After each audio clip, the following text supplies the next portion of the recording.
হযরত আলী নিজের মুখ আয়নার মধ্যে দেখতেছে, আয়নার মধ্যে নিজের চেহারা নিজে দেখা বলতেছে, আমার থেকে সুন্দর পৃথিবীতে আর কেউ নাই। এই কথা হাসান হুসাইন দুই ভাই শুনলো, শুনে বলে, বাবা আপনার এই কথাটা সত্যি না। বলে, কোন কথা? আপনার থেকে পৃথিবীতে আর কোনো সুন্দর মানুষ নাই। বলে, তাহলে কে সুন্দর আমার থেকে? বলে, বাবা আপনার থেকে আমার মা বেশি সুন্দরী। বলে, তোমার মা বেশি সুন্দরী? তোমার মা আমার স্ত্রী, আমি জানি না যার সঙ্গে আমি ঘর করি?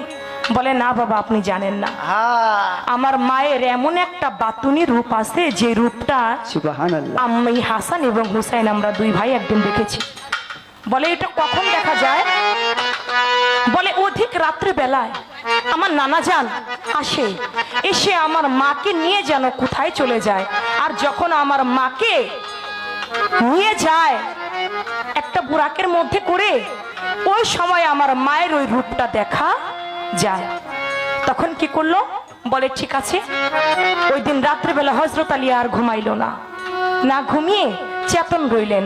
চেতন থেকে দেখতেছে আমার দয়াল নবী এসেছে, মা ফাতেমাকে নিয়ে যাবে। এদিকে দরজা খুলে দিল, আমার মা ফাতেমা তু জোহরা আমার দয়াল নবীর সঙ্গে যাইতেছিল। যখন আমার দয়াল নবীর সঙ্গে যায়, তখন ওই রূপবতী রূপময় রূপটাচ্ছে ধারণ করে চলে গেল চৌঠা আসমানে। আমার দয়াল নবী ফাতেমাকে নিয়ে চৌঠা আসমানে গিয়ে ইমামুল মসজিদের ঘরে মা ফাতেমাকে নিয়ে নামাজ পড়তে থাকে। ওদিকে হযরত আলী ওই মসজিদের চতুর্দিক দিয়ে ঘুরতে থাকে। কি ব্যাপার?